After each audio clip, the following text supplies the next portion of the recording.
예, 대손 추정은 매출 채권에 대한 대손 추정과 기타 채권에 대한 대손 추정으로 구분해서 회계 처리 방법의 차이점을 살펴보도록 그렇게 해야 되겠습니다. 먼저 이 매출 채권에 대한 대손 추정을 한번 살펴보도록 하죠. 매출 채권은 우리가 이미 잘 파악을 했습니다만은 외상 매출금과 받으름을 합쳐서 우리가 매출 채권이라 하고 있죠. 이러한 외상 매출금과 받으름 잔액 중에 향후 못 받을 것으로 예상이 되는 부분, 못 받을 것으로 예상이 된다라고 그랬죠.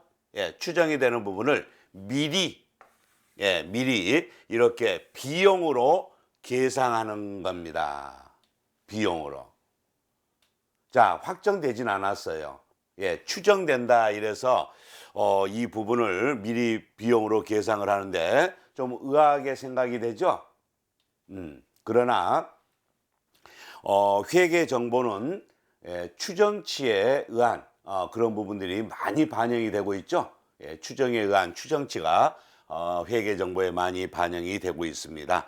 자, 이렇게 대손 추정을 하는 이론적인 그 배경은 뭐냐면은 안전성 원칙입니다. 안전성 원칙, 즉 보수주의 원칙에 근거한 그러한 회계 처리 방법이다라고 우리가 미리 생각을 하시고 보셔야 되겠습니다. 그래야만이 대손 추정한다 이러면은 그게 와닿는 거지. 그렇지 않으면은 우리가 일반 상식으로 생각할 때 회계 업무라 이러면은 빈틈없이 아주 정확하게 처리가 돼야 되는 그런 업무로 알고 있는데 아직 못 받게 된 것도 아닌데 못 받을 것으로 예상이 된다라고 해서 이를 회사에서 임의대로 나름대로 그 금액을 산정을 해서 미리 비용으로 반영을 한다는 거 참 받아들이기가 좀 어려운 그런 부분이죠. 예, 그래서 그 이론적인 배경을 우리가 먼저 봐둬야 됩니다. 이걸 바탕으로 해서 우리가 처리를 해야 되겠다 하는 겁니다. 자, 그러면은 간단하게 이렇게 정리를 해봐야 되겠어요. 대손 추정액을 첫 해에는 1,000원을 해봅니다. 1,000원. 못 받을 것으로 예상되는 금액을 1,000원. 예, 이 금액을 어떻게 산정하느냐 하는 이런 이제 그런 부수적인 부분들은 우리가 이제 그 본문을 쭉 해오면서 설명이 충분히 된 부분이라서 그걸 바탕으로 해서 결과치만 가지고 간단하게 정리를 이렇게 해보는 겁니다. 자, 대손 추정액이 1,000원이다 이러면은 어떻게 한다? 예, 판매비와 관리비에 분류되는 계정 과목으로서 대손상각비, 예, 대손상각비라는 비용으로 1,000원. 그리고 매출채권, 즉 외상매출금에서 차감하는 계정, 예, 받으름에서 차감하는 성격의 계정으로서 대손충당금. 그렇죠? 예, 머릿속에 그려지시죠? 외상매출금에서 대손충당금을 차감을 해서 그 장부가액을 옆에 표시하는 이런 형식입니다. 예, 그래서 차변에는 대손상각비, 대변에는 대손충당금. 이때 대손상각비는 판매비와 관리비에 분류가 되는 계정 과목이다. 왜?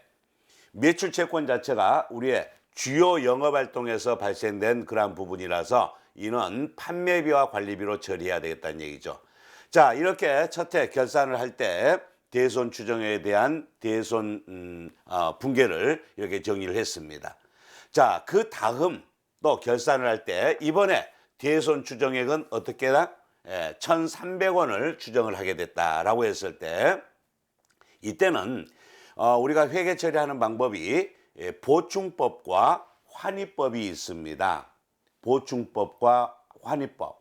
여기서는 지금 보충법으로 하도록 하고 있습니다.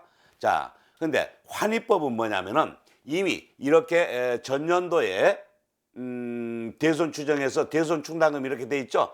예, 대손 충당금 잔액을 전액을 어쨌든 다 환입을 시킵니다. 일단 환입시키고 당해 연도에 대손 추정액을 1,300원이다 이러면 1,300원을 새롭게 대손 충당금으로 설정을 하는 방법이 환입법이에요. 그런데 보충법은 뭐냐면은 이번에 대손 충당금을 1,300원을 우리가 계상해야 되겠다, 추정한다 이러는데, 그러면은 지금 현재 대손 충당금 잔액이 얼마가 있느냐라고 해서 확인을 해보고 1,000원이 있죠? 예, 1,000원. 그러면 300원만 더 보충하면 되겠다라고 해서 300원을 대변에 대손 충당금 300원 이렇게 더 보충하고, 충당한 만큼, 즉 보충한 만큼을 당해연도의 대손상각비로 300원 이렇게 계상을 하는 겁니다. 자, 이랬을 때 환입법과 보충법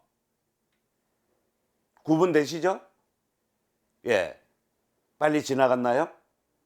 예, 다시 한번 이렇게 되돌려서 들어보시면 되겠는데요. 자, 그래서 그러다 보니까는 이제 우리가 재무제표에, 재무상태표에는 대손 충당금이 1,300원 표시가 되지만은 당해연도의 손익계산서에 표시되는 대손상각비는 이 경우에는 300원만 표시가 되는 거예요. 그렇죠? 그래서 손익계산서상에 대손상각비가 300원이다. 예, 그리고 재무상태표상에 대손 충당금이 1,300원이다. 이렇게 되면은 어떻게 여러분들이 내용을 우리가 이제 해석을 해볼 수가 있느냐면은, 당해연도 현재 대손 충당금, 대손 추정액은 1,300원이지만은 전년도에 이미 대손 추정한 부분이 1,000원이 있구나. 그래서 이번에 더 추가로 추정되는 부분만 300원을 더 충당금으로 설정을 하고 보충을 하고, 그 보충한 만큼을 손익계산서의 비용으로 처리했구나. 이렇게 해석이 되는 겁니다. 자, 그 다음 세 번째 결산 시점에서는 이번에는 대손 추정액을 800원만 설정을 합니다. 자, 이 경우에도 마찬가지입니다. 환입법이다 이러면 어떻게 한다고요? 지금 현재 대손 충당금 잔액이 대변에 1,300원 있다 이러면은 이 금액을, 대손 충당금을 차변에 1,300원, 대변에는 대손 충당금 환입 1,300원 이렇게 일단 깨끗하게 만들어 놓는 거예요. 전부 다 환입시켜서 깨끗하게 만들어 놓은 상태에서 새롭게 차변에 대손상각비 800원, 대변에는 대손 충당금 800원 이렇게 하는 방법이 환입법이다. 그런데 지금 우리는 회계 기준에서 보충법을 하도록 되어 있다 보니까 어떻게 한다? 800원의 대손 추정을 하고자 했을 때 대손 충당금 잔액을 먼저 확인해 본다라고 그랬죠? 지금 얼마가 있나요? 1,300원이 있죠. 그런데 대손 충당금 잔액을 800원만 남겨놓고 1,300원에서 800원만 남겨놓고 나머지는 상계 처리해야 돼. 환입시켜야 됩니다. 그래서 1,300원 중에 800원만 남겨두려면은 대손 충당금을 차변에 500원 이렇게 상계 처리해야 되겠죠? 상계 처리. 그러면은 대손 충당금이 대변에 800원 남게 됩니다. 자, 그리고 대변에는 대손 충당금 환입이라 해서 대손 충당금 환입 이렇게 해서 500원 이렇게 하게 되는데, 이때 대손 충당금 환입은 판매비와 관리비라는 얘기예요. 이게 중요합니다. 그래서 우리가 대손 추정을 할 때 대손 상각비의 비용 분류가 판매비와 관리비로 돼 있었죠. 그렇기 때문에 이제 대손 충당금을, 대손 추정액을 좀 적게 하겠다, 그래서 되돌리겠다라고 했을 때는 판매비와 관리비에서 마이너스 처리가 돼야 된다라는 얘기입니다.